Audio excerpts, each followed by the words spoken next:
大家好，我是夏妈。每年都会给自己做一点红糖年糕，我用的是姜汁红糖，里面加一点姜粉，冬天吃起来就是暖暖的。倒了150克左右，再加入500毫升的开水，给它搅拌至融化，没有颗粒了，也等它冷一冷哈，没那么烫手的情况下，再加入500克的水磨糯米粉，搅拌均匀。很简单的一个年糕做法，我以前是会做那种手打的糍粑呀，手揉出来的，就是虽然很好吃，但是真的很费手。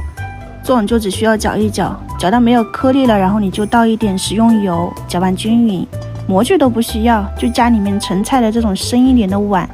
就一定要抹上一点食用油哈，到时候好脱模。倒进去以后，给它稍微的震平一下，就放到蒸锅里面，上面记得要盖一个盘子，不然到时候蒸的时候水蒸气滴落，它那个表面就坑坑洼洼的，然后也黏黏糊糊的。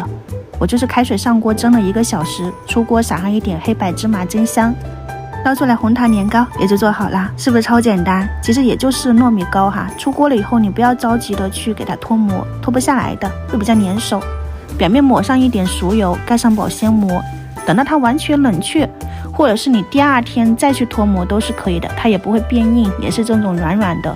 像这样子刮一下边缘，轻松的就可以脱下来。家里面操作也是很方便的一个红糖年糕，大家可以在家里面去试一下，刚好过年嘛，团团圆圆的。很浓郁的一个红糖香味，甜度也不高，这个基本上就是为我自己准备的。它这种粘的哈，就是刀不太好切，你就用这种棉线扯一下，就很好的分割出来了。你看这个切割面就很好看，平平整整的。我记得有一期剁那个麻辣糕，其实太强大了，很多朋友都吓到了，但没有办法，因为那个东西它是粘刀的，你剁下去想要切割平整，那必须是要快一点的。然后这种吃的话呢，你就直接上面烤一下，或者是用油煎一下，就很好吃啦，糯叽叽的，